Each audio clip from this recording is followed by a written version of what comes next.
You got everything done today. The list is checked off.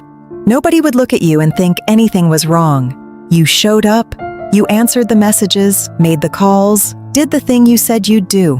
From the outside, it looked like a completely normal day, maybe even a good one. But somewhere in the middle of it, you noticed you weren't really there. You were moving through it, saying the right things, doing the right things, but there was a kind of glass between you and all of it. Present enough to function, absent enough that none of it actually touched you. Someone said something that should have made you laugh, and you laughed, but you felt the laugh happen more than you felt the thing that caused it. Someone asked how you were, and good came out easily, automatically, true enough on paper. You keep waiting to feel something, anything, more than this low, flat hum you've been running on for a while now. Not sad exactly, not anxious exactly, just quiet, in a way that doesn't feel like peace. You're not falling apart. That's almost the confusing part. If you were falling apart, at least it would make sense. Instead, you're just working, functioning, showing up, while something underneath all of it stays turned off.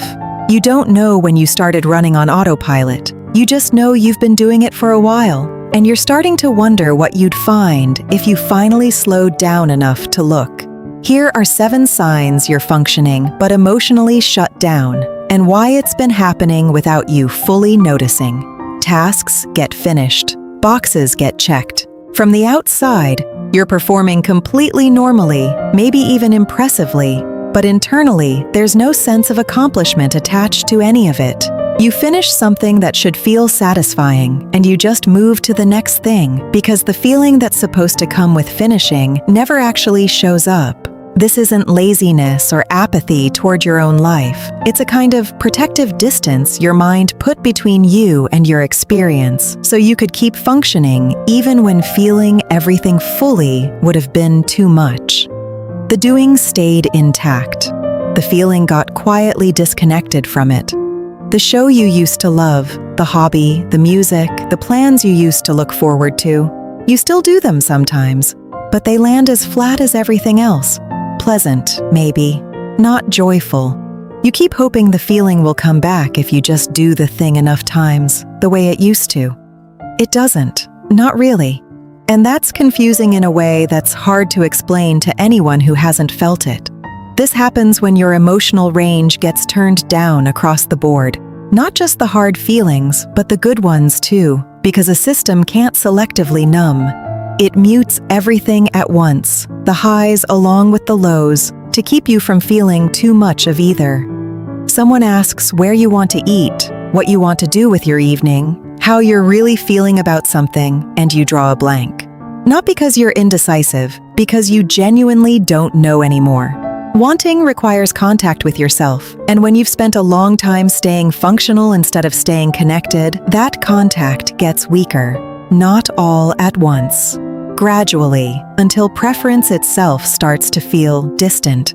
You're not indifferent to your own life. You've just been so focused on getting through it that the part of you responsible for wanting things got put on standby, and it's been there so long, you're not sure how to switch it back on. Conversations happen, and you're in them, responding appropriately, but there's a strange sense of observing yourself from slightly outside, like you're narrating your own day instead of experiencing it. This isn't about being distracted. It's a specific kind of distance, one where you're technically present for your life, but not fully inhabiting it, watching it unfold the way you'd watch something on a screen. That distance isn't random. It showed up because being fully present, fully in your body, fully feeling things, stopped feeling safe, sustainable, or possible at some point. So part of you stepped back to a safer viewing distance instead. Something happens, and part of you knows there should be a response. You should be angry, you should be relieved, you should be moved, but the feeling arrives faint, delayed, or not at all. You've started to wonder if something's actually wrong with you, if you've become cold or unfeeling. You haven't. The signal is still being sent. It's just arriving through a system that's learned to turn the volume down before it ever reaches you consciously. That volume didn't get turned down by accident. it got turned down because at some point, feeling things at full volume was too much to carry, and your mind found a way to keep you moving anyway. You're tired because of work, because of the schedule, because of everything you have going on. All true? Probably. But underneath the practical explanation, there's a different kind of tired that logistics doesn't quite account for. It's easier to blame your calendar than to sit with the idea that you might be emotionally depleted, because the calendar has a solution. You can rearrange it, clear it, get through it.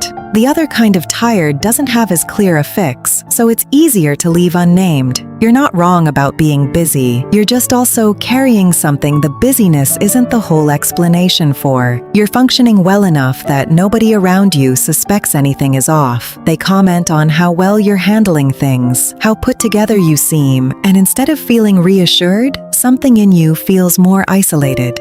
Being seen as fine means no one's checking in the way you might actually need. It means the quiet thing running underneath everything stays invisible because you've gotten so good at making sure it never shows.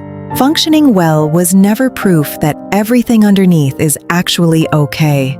Sometimes it's the exact thing that's been keeping anyone from noticing it isn't.